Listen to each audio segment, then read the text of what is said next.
The house stood at the center of every memory I had. It was old, quiet, and full of stories. I believed it would always be there. When talks of selling it began, I felt uneasy, but I trusted family. I was told the sale would help everyone. Believed that too. I was not involved in the paperwork. I was told it was handled. I was told not to worry. Money matters were never shared with me, and I accepted that without protest. I thought trust was enough. Weeks later, the house was gone. Sold quickly. Too quickly. I asked simple questions. How much did it sell for? Where was the money kept? The answers were vague. My stomach tightened, but I stayed calm. Then the blame started. I was told money was missing.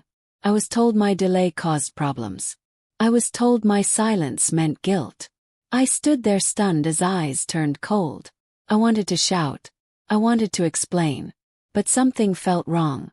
The story sounded finished before I spoke. That was when I decided to listen instead. I left that meeting quiet and confused. I did not know yet that the house was only the beginning. What hurt most was not the sale. It was realizing trust could disappear faster than walls. After the house was sold, life moved fast for everyone but me. Spending increased. New items appeared. Plans were made. No one mentioned the missing money anymore, but the blame stayed attached to my name. When I asked again for details, I was told I was causing trouble. I was reminded how fragile peace was. I was told to let it go. That made my chest feel heavy. I replayed every moment in my head. I knew I never touched the sale money.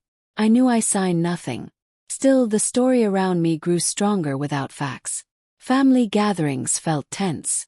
Conversations stopped when I entered. I became careful with my words. Silence felt safer than defending myself to people who had already decided. At night I started writing things down.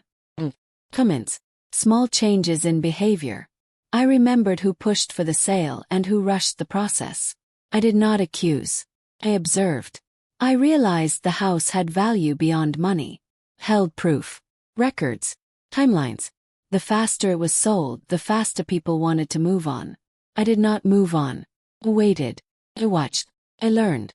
Silence became my shield, and patience became my plan. Time revealed patterns I could not ignore. Spending matched the sale timeline too closely.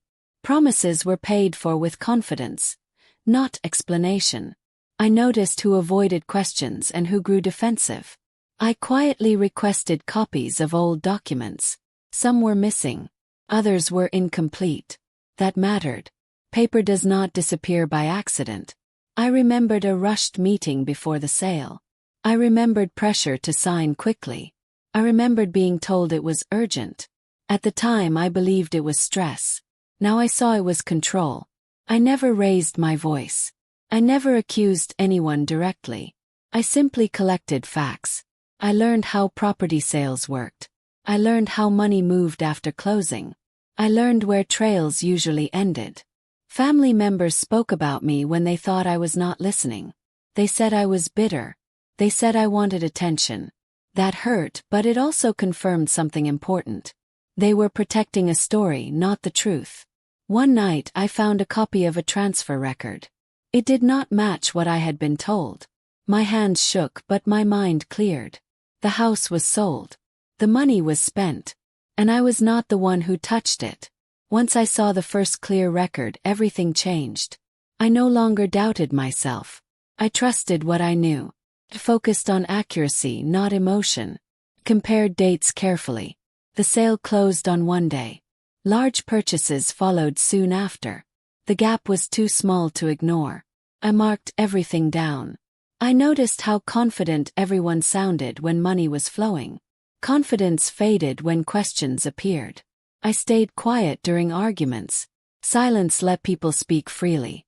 That was useful. I was asked once why I did not defend myself more. I said I was tired. That was not the full truth. I was listening. I contacted the property office quietly. I asked about standard procedures. I asked about records. I never mentioned blame. I mentioned clarity. The answers confirmed my fears. Funds had been released correctly. Where they went afterward was traceable. Home tension grew. Felt watched. Felt tested. But I also felt steady. I was no longer guessing. I was proving. The house was gone. The money was spent. But something remained. Proof does not burn as easily as trust. The first confrontation did not happen the way I imagined. There was no shouting. No anger.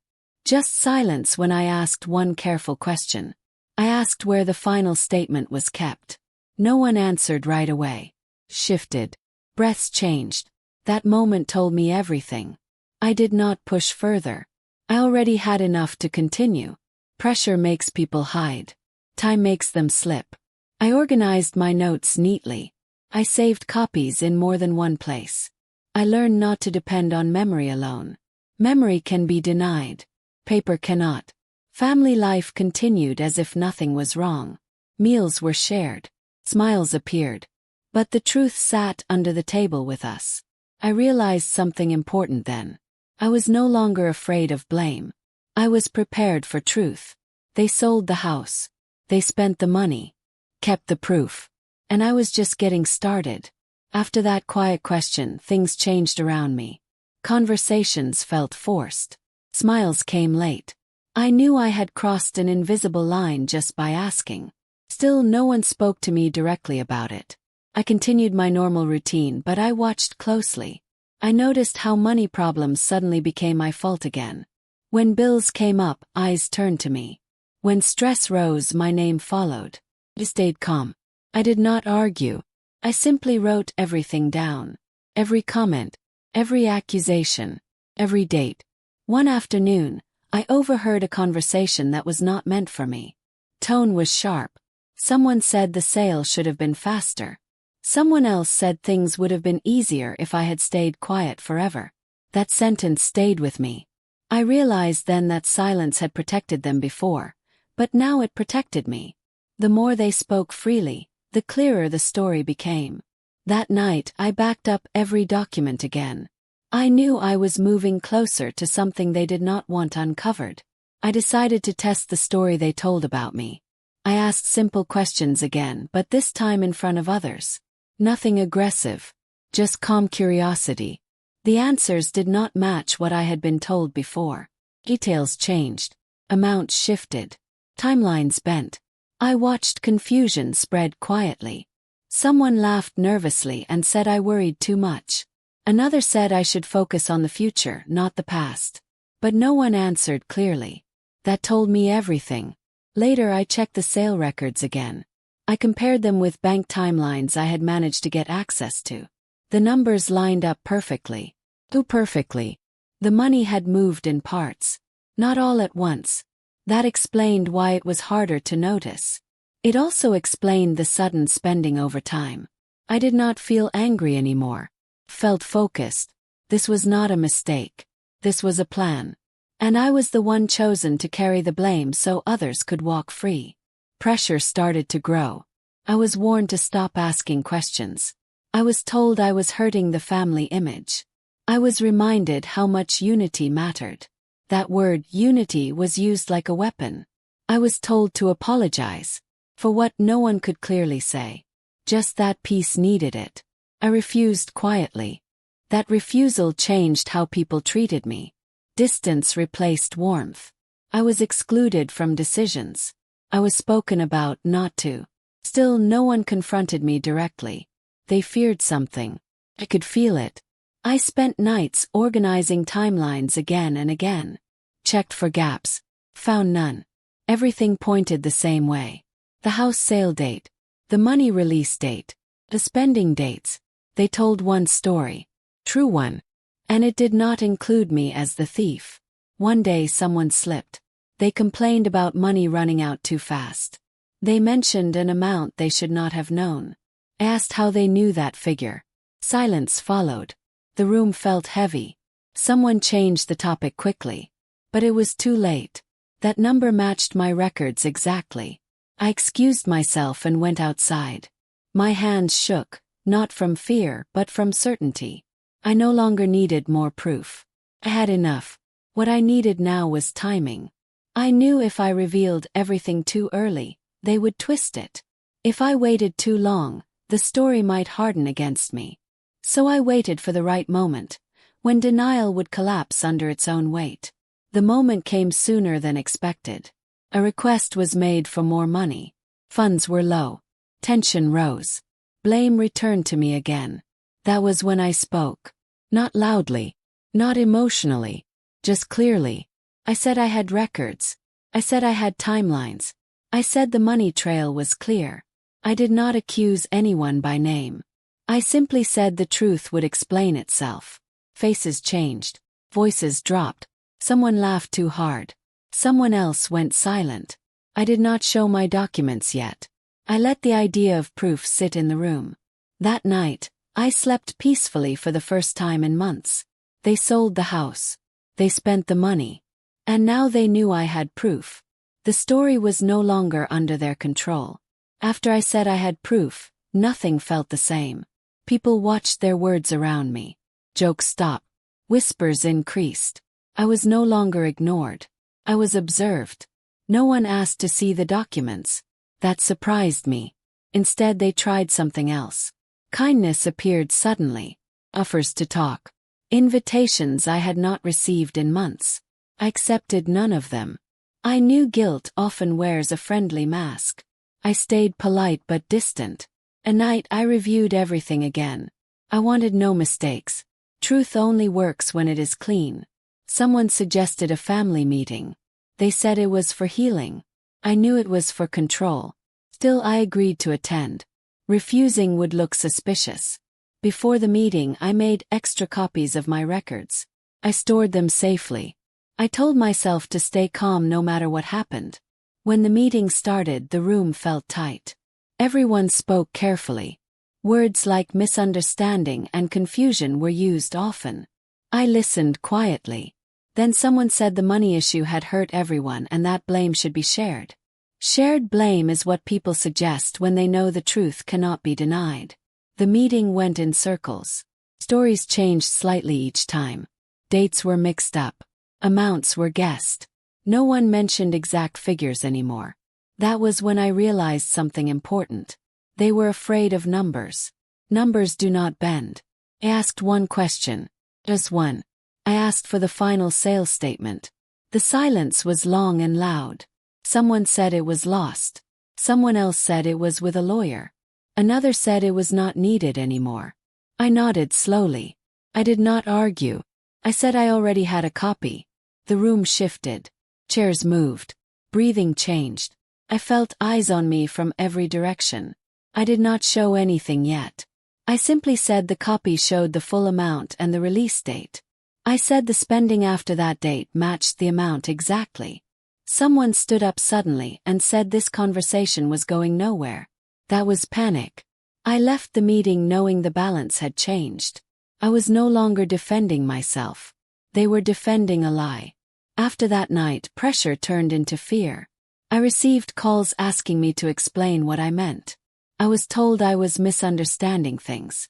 I was warned not to make things worse. I stayed calm. I repeated the same sentence every time. I said the records would speak when needed. That sentence scared them.